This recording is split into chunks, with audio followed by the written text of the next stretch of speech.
자, 15쪽. 자, 여러분 성난개개에서는 아무래도 여러분 이게 이제 연극을 위한 여러분 그 극본이잖아요. 희곡이잖아요. 그래서 연극의 희곡이기 때문에 희곡의 특성을 선생님 먼저 조금 설명을 할 거야. 일단 23쪽을 한번 볼까? 23쪽에다가 여러분은 희곡의 특성을 좀 먼저 정리하고 그리고 여러분 선생님 질문 다시 들어갈게. 23쪽. 자, 여러분 6번을 보세요. 갈래 특징 첫 번째. 이 글은 이 희곡은 뭘 목적으로 하냐면 상연을 목적으로 해요. 상연을 목적으로 한다. 자, 그리고 사건들은요, 여러분 어떻게 전달이 되냐면 인물들 간의 대사와 인물 간의 이런 행동으로만 사건이 전달이 돼. 그래서 인물 간의 대사와 행동을 통해서 드러난다. 자, 여러분 이 희곡은 말해주는 서술자가 없어요. 그래서 여러분 여기서는 서술자가 없고요. 자, 희곡의 3요소는 어떤 거에 해당하냐면 여러분 대사가 필요해요. 해설이 있어야 되고요. 그 다음에 지문이 있어야 돼요. 우리 여러분 지문은 발로 표시돼서 발을 내며 아니면 얼굴이 빨개지며 아니면 손뼉을 치며 뭐 이런 행동을 내면서 하는 애들 있잖아. 그래서 여러분 지문은 이렇게 발로 표시되어 있는 애들을 얘기를 해. 자, 희곡의 구성은 소설이랑은 조금 달라요. 소설은 발단, 전개, 위기절정, 결말 이렇게 5개인데 얘는 조금 다르지. 어떻게 하냐면 위에 똑같아. 맨 처음은 발단이 나오는 건 동일해요. 그 다음에 전개가 나오는 건 또 똑같아요. 근데 이제 뭐가 되냐면 절정이 중간에 들어가. 절정이 중간에 들어가고 그리고 얘들아 하강하는 부분이 나타나고 이제 마무리 내려가는 부분이 있고 그리고 대단함 이렇게. 그래서 조금 소설과는 다른 사건 구성 관계를 갖고 있다. 이렇게 생각해 주시면 돼요. 자, 그리고 이 희곡은 어떤 구성 단위를 가지고 있냐면 막과 장으로 구성이 돼요.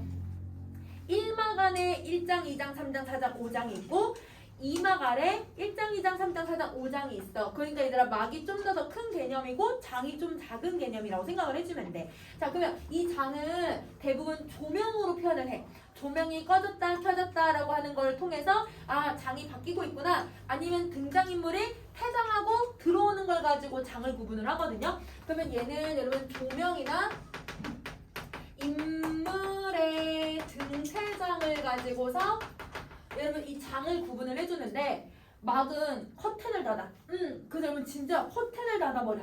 그래서 여러분 얘는 뭔가 커튼을 달아가지고 혹은 아니면 이 무대를 딱 암전을 해놓은 상태에서 아주 오랜 시간이 지나고 나서 바뀌어야 돼.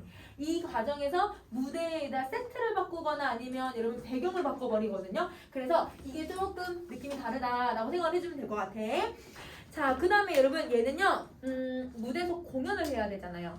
그러면 저 멀리 있는 관객들이 내 표정, 내 행동, 내가 말하는 거 다 들려야 되잖아. 보아야 되잖아. 그러니까 얘들아 내가 행동을 내가 되게 쑥스러워. 그럼 쑥스럽다고 해서 얘들아 되게 조용히 이렇게 있으면 안 되겠지.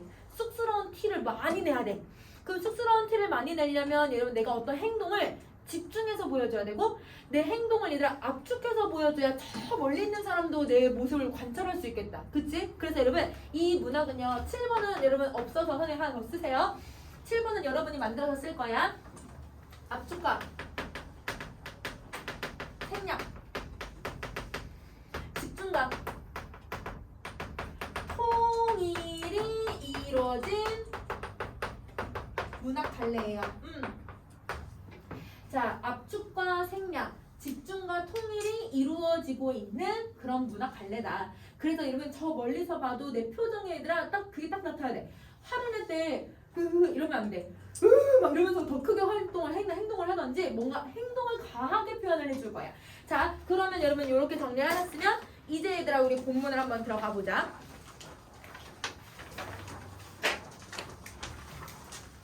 여러분 아까 선생님 희곡의 3요소가 여러분 대사, 해설, 지문이라고 했잖아요. 지금 선생님이 얘들아 15쪽에 넣어놓은 얘들아 이 6번까지가 해설 부분이라고 생각을 하시면 돼요. 그러면 여러분 해설을 여러분 선생님 그 옆에다 써놨어. 연극의 첫머리 이렇게 써놓은 거 보이니?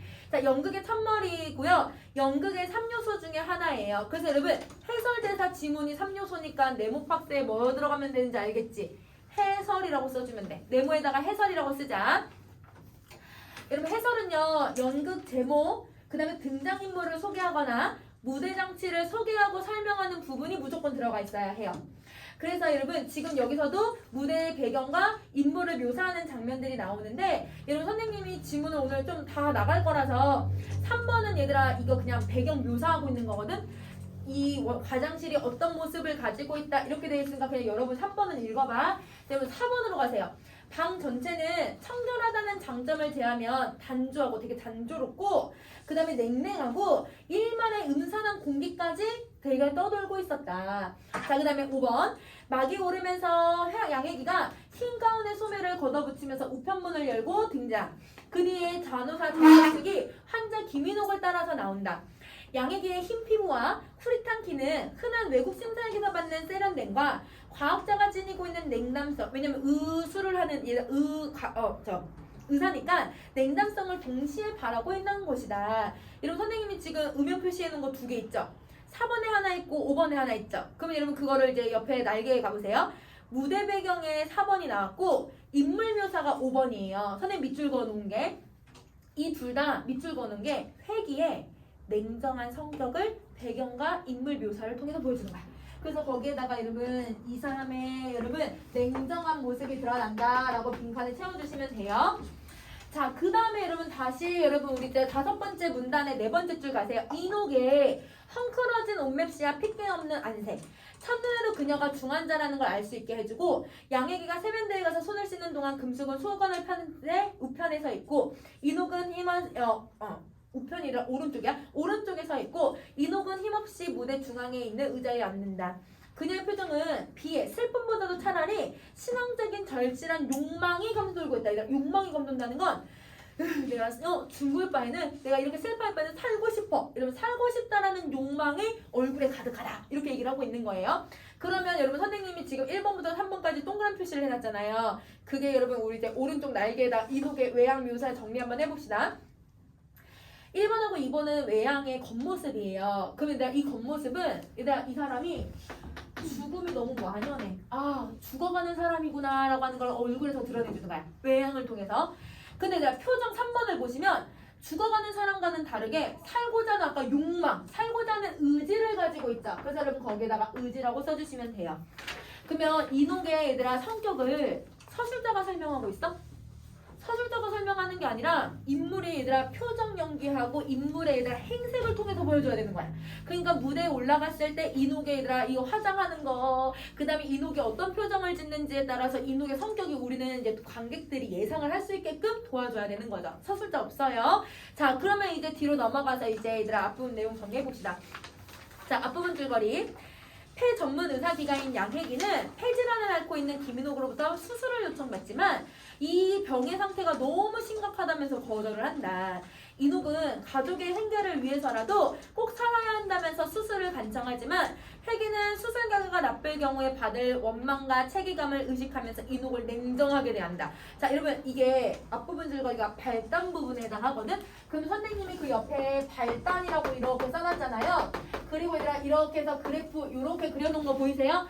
발단은 처음 시작하는 부분을 발단이라고 해요. 그래서 여기다가 점 하나 딱 찍어줘. 얘들아 처음 시작하는 부분에다가 점 딱 찍어줘. 자, 그럼 얘들아 인물을 어떻게 소개하고 있는지 한번 보자. 여러분 빈칸 채울게요. 이녹은 혜기에게 수술을 부탁해요. 근데 혜기는 수술을 어떻게 했어요? 나 못하겠다 라고 하면서 수술을 거절해요. 자, 이녹은 왜 얘들아 이 수술을 부탁을 하냐면요. 실패할 가능성이 높아도 뭘 해야 돼? 가족의 생계를 꾸려나가야 돼. 그래서 여러분 이녹은 생계 때문에 살려달라고 얘기를 해요. 그러면 얘들아 자기를 위해서 살려달라고 하는 거야? 자기를 위해서가 아니라 가족을 위해서 살려달라고 하는 거네. 자, 그리고 혜기는요. 여러분 거절한 이유가 나와요. 결과가 나쁠 경우 자기가 들을 원망과 자기가 들을 얘들아 그런 나쁜 말이 싫은 거야. 그러니까 얘들아 자기가 듣게 될 원망의 감정 때문에 자기는 수술하고 싶지 않다. 이렇게 얘기를 하는 거죠. 자, 여러분 7번은 앞부분 줄거리가 생략되어 있는데 이게 발단 부분이고요. 이제 그러면 우리는 전개 부분으로 한번 가봅시다. 이노 선생님 얘도 조소하는 건 비웃는 거야. 이렇게 차갑게 웃는 걸 얘기를 해. 차갑게 웃는 태도로 나는 환자의 생명을 구해줌으로써 기쁘게 해주겠거나 사회를 위해서 선심을 쓰겠다는 생각은 없어. 그럼 여러분 이 말은 뭐예요? 자기는 이런 사람을 살리는 보람 따위는 없다. X 표시해야겠지.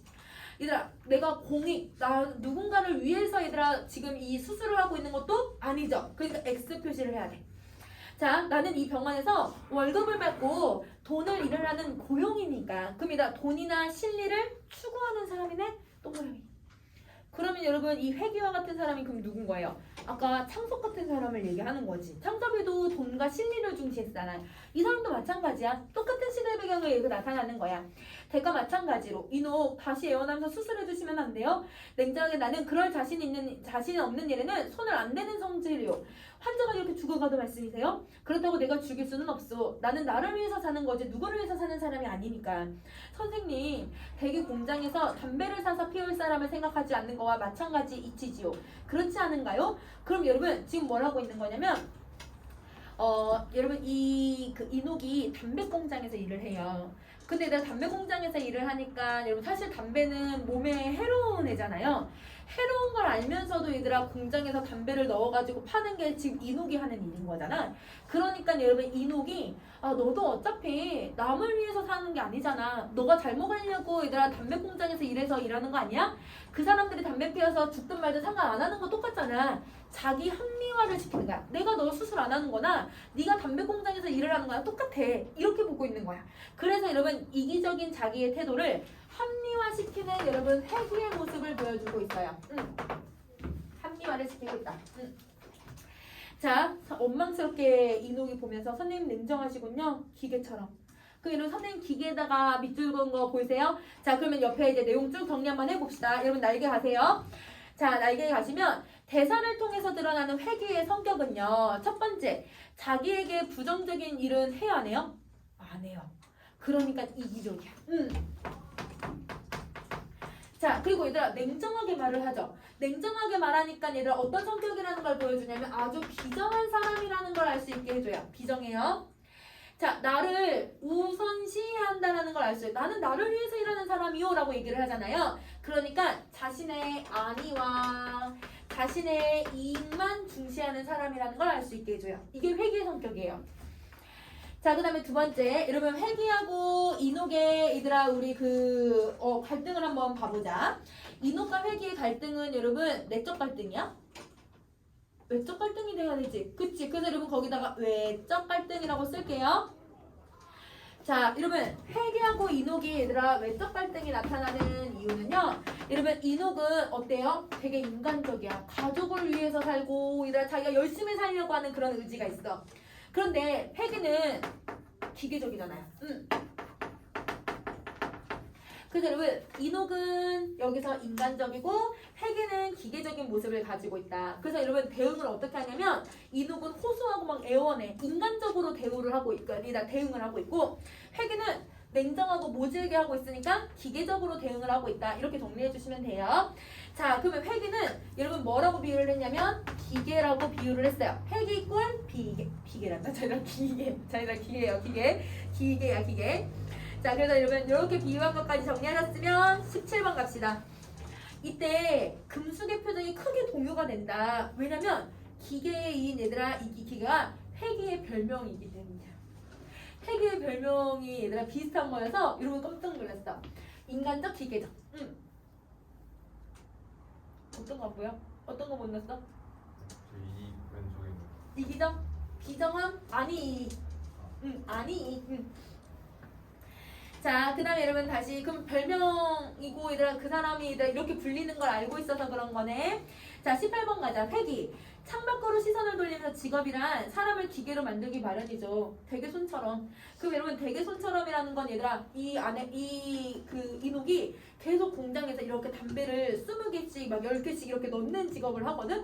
그러니까 기계처럼 일을 하고 있는 건 너나 나나 똑같아. 이렇게 계속 얘들아 회기가 얘기를 하고 있는 거죠. 자, 이노 그리고 내 손처럼 이제는 눈물도 말라말린 표정으로 그렇다고 마음까진 기계가 될 순 없잖아요. 서서히 일어나며 이러면 이렇게 얘기를 해요. 자, 그럼 보세요. 여기서 이녹하고 얘들아 회기가 또 이제 좀 대비되기도 하고 공통점이 있는데요. 어떤 게 공통점이고 어떤 게 차이점인지 한번 봐봐. 이러면 이녹도 기계처럼 일해.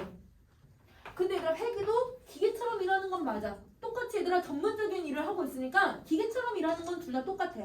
그런데 이녹은 마음은 얘들아 기계가 아니야.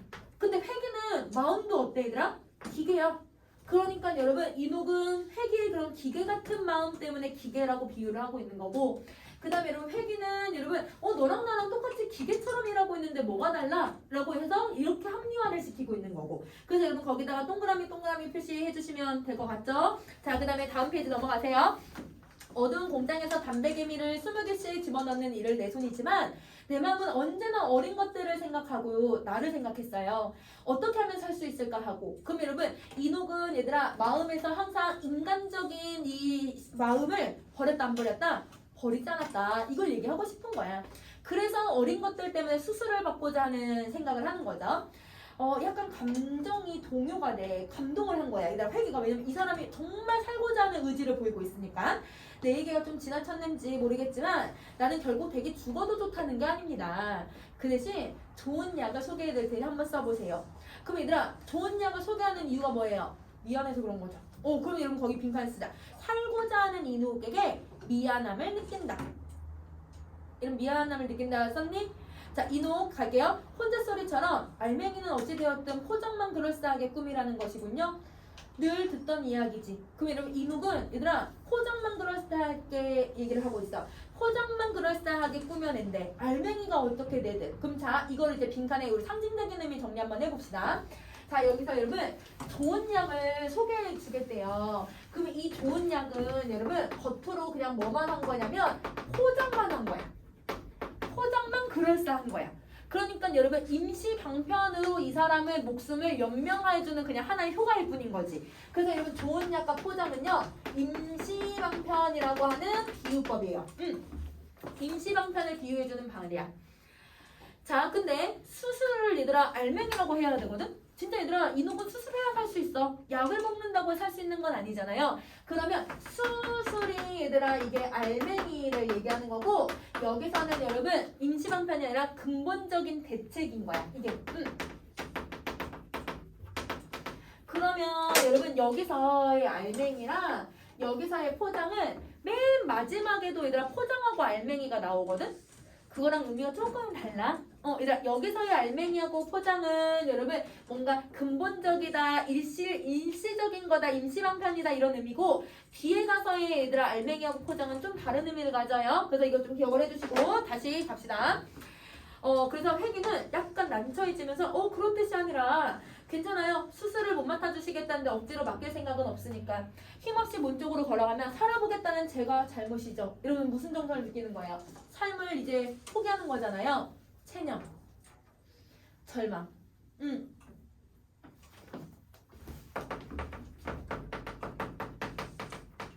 만약에 하나만 더 쓴다고 하면, 선생님 카드 2개만 만들어 놓긴 했지만 만약 하나 더 쓴다고 하냐면 내가 잘못이지 내가 살겠다고 해서 자기를 탓하고 있잖아. 그래서 자조적인 모습도 나타날 수 있어.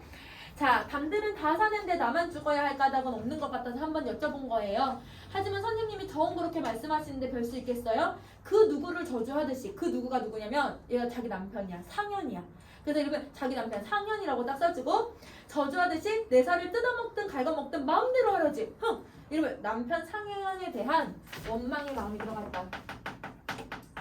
여러분 이게 이제 앞부분 줄거리는 약간 얘들아 19금에 대한 내용들도 있어서 안 들어간 것 같아. 얘들아 지금 원래 앞부분 내용은 상현은 얘들아 진짜 얘들아 띵가띵가 얘들아 아내가 벌어다 준 돈만 가지고 흥청망청 쓰는 남자야. 그러니까 얘들아 아내는 얘들아 그 담배 공장에서 얘들아 열몇 시간씩 일을 한다고 해서 얘들아 사실 임금이 높을까? 임금이 높지 않아요. 그러니까 이 아내는 뭐 하기 시작하냐면 담배는 그래도 얘들아 조금 비싼 기호식품이었으니까 옛날에는 그거를 몰래 훔쳐. 얘들아 20개씩 넣는 일을 하잖아. 그래서 거기서 한두 개씩 이렇게 훔쳐가지고 그거를 얘들아 그 야시장 같은 데다 몰래 파는 거야. 그러면서 얘들아 부수입을 좀 얻었거든. 물론 얘들아 누구 잘못했어? 인옥도 잘못했어. 인옥도 얘들아 도의적인 얘들아 잘못을 한 거지, 그치? 근데 인옥이 그거 훔치는 걸 공장장이 봐요. 그럼 공장장은 얘들아 거기 높은 사람이잖아. 그래도 관리하는 사람이잖아. 그 공장장이 이거를 입을 다물어주는 조건으로 인옥의 몸을 요구해요. 그러니까 얘들아 몸을 판 거거든요. 그래서 이러면 근데 인옥은 어쩔 수 없어. 얘가 잘리는 순간 가족들이 얘들아 밥을 못 먹어. 근데 자기가 얘들 안 잘리려면 계속 일을 해야 되는데 어쩔 수 없이 몸을 판 거거든. 한번 몸을 팔아. 근데 남편이 그걸 알아. 남편이 알아서 남편은 무슨 생각하냐면 자기가 돈 벌어서 저 공장장이랑 바람났다라고 생각을 하는 거야. 그래서 상현은 여러분 이 인옥이 죽었으면 좋겠다. 야, 이 수술을 안 시켰으면 좋겠다 라고 생각을 하는 거고, 인욱은 자기는 어떤 일이 있어도 이 가족들을 위해서 한 거야. 물론 얘들아 도의적인 책임은 있어. 잘못한 건 맞아. 그렇지만 가족을 위하는 이 마음까지는 얘들아 부정할 수는 없는 거잖아. 그러니까 여러분 여기서도 왜 상현을 저주하는지 알겠지? 남편이 어떻게 가장빙이라고 하는 사람이 어떻게 나한테만 일만 시키고 어떻게 아무것도 안 할 수가 있어? 라고 하는 그런 부정적인 입장도 있는 거고, 그 다음에 여러분 상현이 왜 갑자기 아내한테 왜 저렇게 아내보고 죽으라고 하지? 아내보고 왜 수술해 주지 말라고 하지? 그거는 이 사람의 입장도 이해는 되는 거지, 그치? 그래서 여러분 이 앞에 내용이 있어야 이들의 관계를 좀 이해할 수 있을 것 같아. 자 그럼 다시 갈게. 자 그래서 이들 원망까지 빈칸 채우셨어요? 23번에? 오케이. 그럼 자 이제 24번 가세요. 치근해지면서 가시렵니까? 너무 괴롭혀서 죄송합니다. 선생님 말씀대로 사는 날까지 한번 살아보겠어요. 이건 얘들아 의지가 아니지. 살겠다는 의지가 아니라 그냥 내가 사는 대로 한번 살게. 체념이야. 그치? 체념이에요. 자 그러면 여러분 우리 날개의 회귀의 정서 변화 한번 가봅시다. 회귀는요 맨 처음에는 되게 냉정한 모습을 가지고 있었는데, 근데 얘들아 인옥이 정말 얘들아 가족을 위하는 마음과 인옥이 이렇게 살고자 하는 그 마음을 보는 순간 어떤 마음이 드는 거야? 친근하다. 안 됐다. 내가 괜히 수술을 안 해주겠다고 해서 얘들아 죄책감을 느끼기 시작을 하는 거지. 그래서 여러분 회귀가 조금씩 변하기 시작을 하는 거예요. 자 26번. 회귀는 걷잡을 수 없는 허무함과 자책심에 사로잡혀 인옥이 사라진 쪽을 멍하니 바라보다 말고 돌아서 제자리에 주저앉는다. 그리고 담배를 갈아 피운다. 매우 난처한 표정으로 임숙은 책상 위에 서류를 뒤적이면서 시선을 회귀에게 쏟고 있다. 회귀는 담배를 든 손을 보면서 내 손이 기계라고? 내 손이 기계라고? 얘들 이거는 자기를 되돌아보면서 뭘 하고 있냐면 성찰하고 있어요. 여러분 우리 지금 작품 배웠던 거에서 성찰을 드러내고 있는 작품들이 있어. 자화성도 성찰을 해. 자기가 얘들아 어떤 이상적자를 찾기 위한 성찰을 하고 있었던 거고, 얘는 얘들아 무슨 성찰을 하고 있냐면 여러분 자기를 얘들아 반성하는 성찰을 하고 있는 거고요. 또 얘들아 배를 매면은 배를 밀면은 얘들아 성찰을 하는데 그거는 사랑의 본질을 성찰을 하고 있는 거고요. 자 우리 또 이제 얘들아 하나 더 작품 남았어요. 당신이 나무를 더 사랑한 까닭 이라고 하는 거는 여러분 그 자연을 보면서 내가 앞으로 어떻게 살아야 되겠다라고 하는 깨달음을 얻고 있는 거라서 성찰이 비슷하면서도 조금 다 달라. 그치? 그래서 성찰의 주제를 가지고 엮어서 문제도 낼 수 있을 것 같으니까 조금 기억을 해주면 좋을 것 같아. 자 그 다음에 내가 다음 페이지로 그냥 넘어갈게요. 여러분 이 부분은 별로 중요하지 않으니까. 자 얘들아 별명을 얘기하는 부분으로 갈게요. 36번. 선생님 별명이 뭔지 아세요? 내게 별명이 있나? 그럼요. 그럼 뭔데? 머리는 사람이고 손은 기계인 20세기 스핑크스. 자 얘들아 20세기 스핑크스를 옆에다 정리 한번 해볼게. 자 얘들아 회귀는 머리는 사람이고 손은 기계인 스핑크스라고 하잖아요. 긍정적인 의미로 보면은 되게 얘들아 냉정하게 얘들아 기계처럼 의술을 잘하는 사람. 그럼 여러분 긍정적인 의미로 보면 의술이 뛰어난 사람, 기계처럼 의술이 뛰어난 사람으로 해석할 수 있지만, 근데 부정적인 의미로 본다면 실력과는 달리 마음이 너무 차가운 사람. 이렇게 빈칸 정리할 수 있겠다. 그러면 여러분 이 별명은요 사실은 정말 여러분이 회귀를 칭찬하기 위해서 만든 별명일까요? 아니죠. 어떤 별명이냐면 인간성을 비판하는 별명이야. 그래서 여러분 이건 선생님 빈칸 안 만들어놨어. 인간성을 비판하는 별명에 해당한다. 자 자, 그래서 여러분 이거를 이제 인간 누가 봐도 또 기분 나쁘게 들릴 만한 별명이잖아. 그치? 그래서 여러분 45번을 봐줘. 내가 스핑커스처럼 괴상하게 생겼나? 이상 외모라고 생각을 하는데 금숙은 아유 선생님도 스핑커스의 장점만을 모아서 이름을 지었는걸요. 여러분 회계를 위로하려는 의도예요. 속마음을 금숙이 이 속뜻은 얘기하지 않고 위로해 주려고 하는 표현인 거야. 그럼 금숙은 그래도 얘들아 회계를 어떻게 생각해?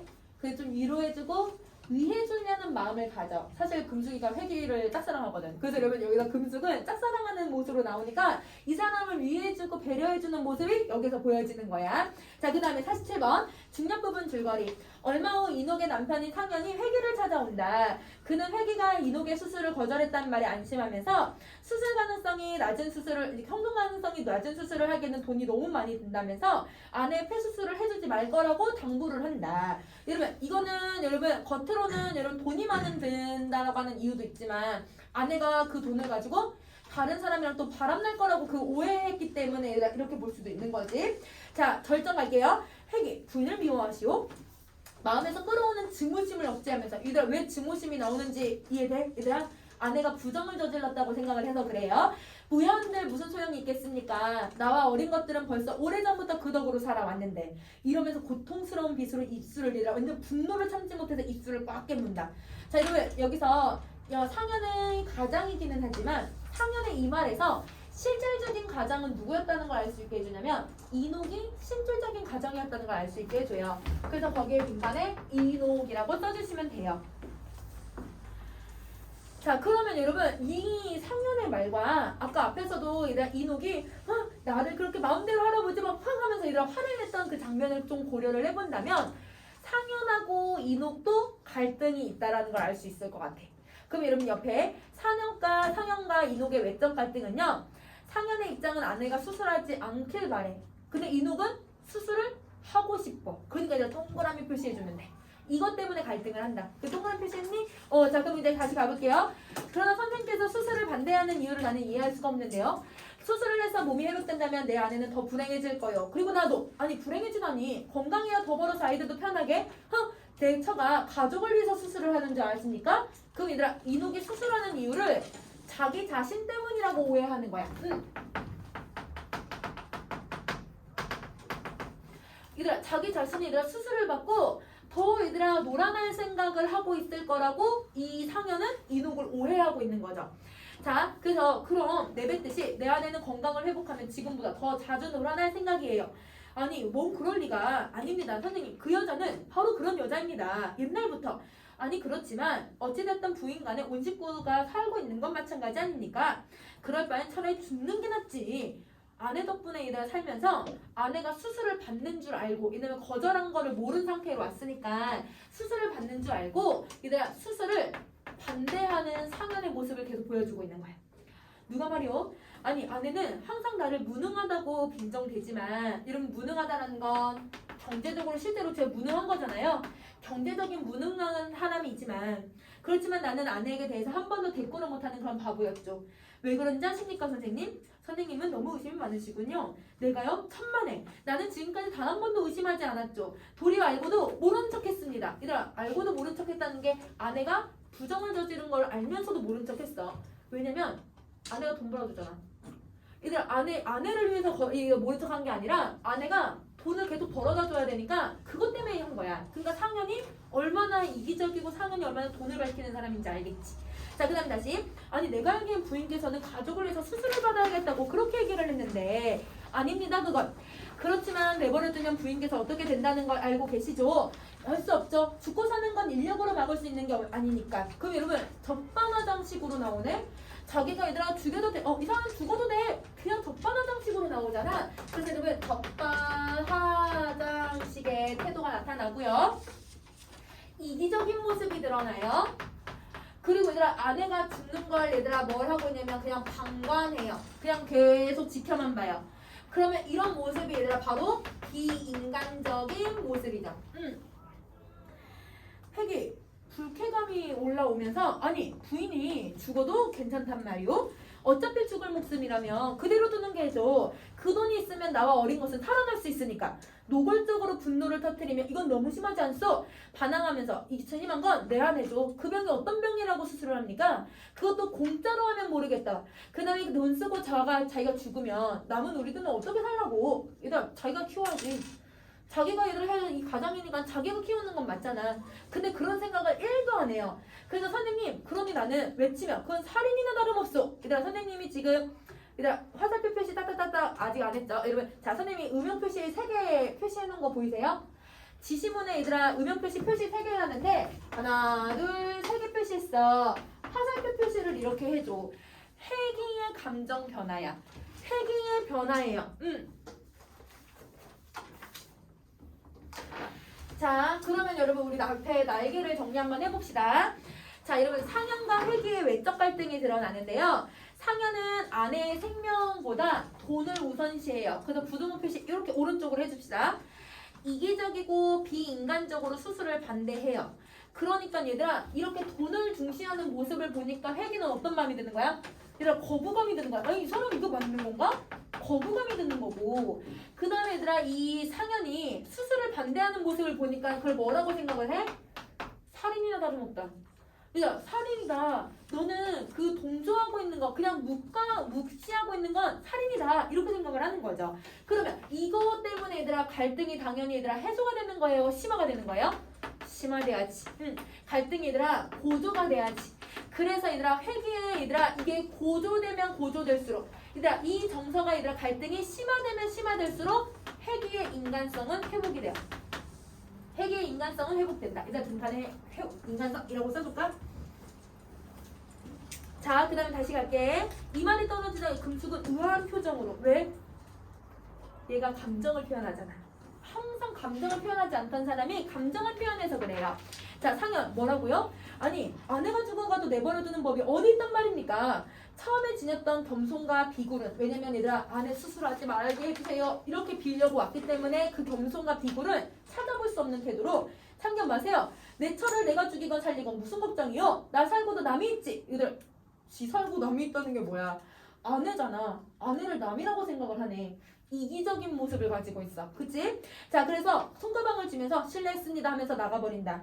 회귀는 감전된 사람처럼 멍하니 서 있고 왜? 너무 충격을 받은 거야. 어떻게 나보다 더한 이런 기계 같은 사람이 있지? 이런 생각이 든 거야. 그래서 금숙은 회귀를 주고 주시하고만 있다. 다음 페이지 대단원 마지막 부분이에요. 자 여전히 정간호사 왜 아까 그 환자 주소 알지? 접수부를 보면 좋아. 그러면 속단루 편으로 한번 보내세요. 이러면 속단루 편의 상징적인 의미 옆에다 정리할까요? 자 여러분 이 상징적 의미는 회귀가 이녹을 살리고자 하는 굳은 의지예요.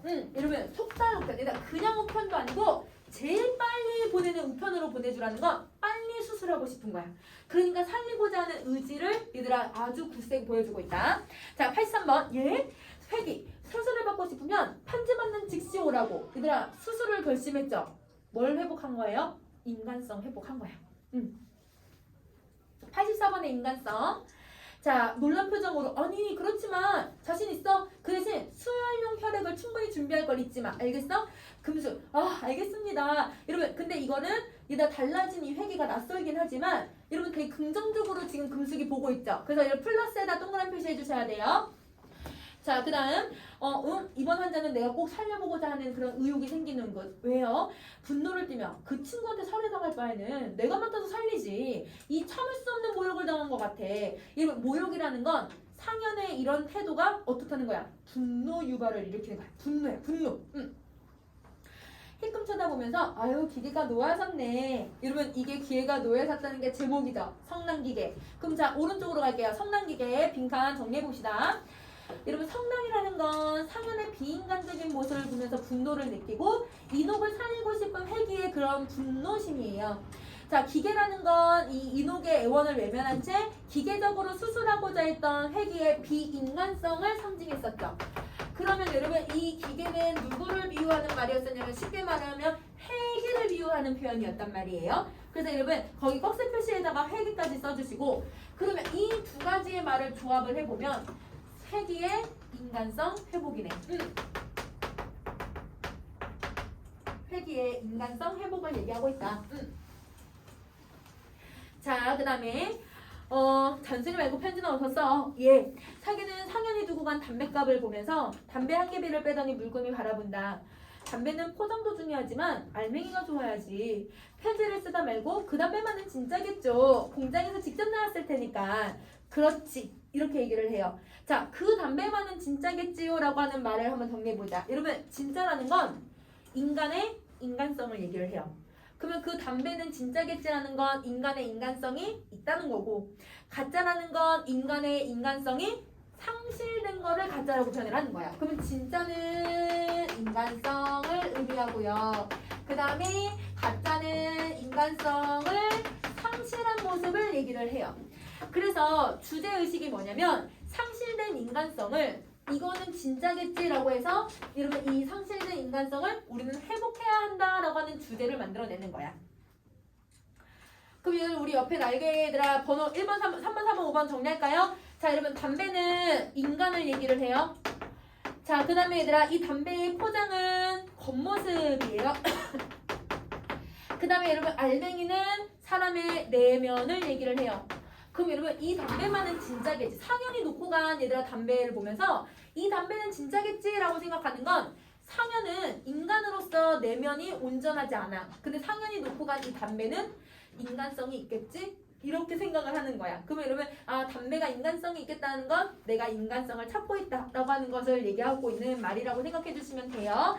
자, 그러면 여러분 선생님 여기까지 정리를 했고 뒤에 얘들아 빈칸은 여러분 선생님이 여러분 요거는 여러분 읽고 정리만 하면 될 것 같고 선생님이 딱 하나만 설명할게. 다른 건 여러분이 정리할 수 있어. 근데 여러분 선생님이 3번을 설명할게. 3번을 보세요. 3번. 자, 여러분 이 구성은요. 여러분 선생님 거기 아래 보세요. 이 작품은 외과 화장실이라는 단일한 공간에서 이루어져 있고 등장인물도 회기, 금숙, 인옥, 상현 4명밖에 없어. 사건도 인옥의 폐수술에 얽힌 일화가 그냥 끝이야.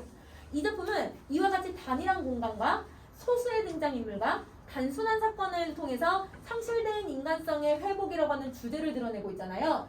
이런 구성을 얘들아 어떤 구성이라고 하냐면 이런 구성을 단순 구성이라고 해요. 그래서 여러분 이 희곡은 단순 구성을 통해서 주제를 드러내고 있다라고 생각을 해주면 될 것 같아. 자, 여러분 선생님 얘들아 빈칸은 여러분이 한번 채워서 오실래요? 빈칸 채워서 오시면 선생님이 얘들아 개인별 시간에 조금 다시 한번 볼게. 그래서 이렇게 내용 정리하자.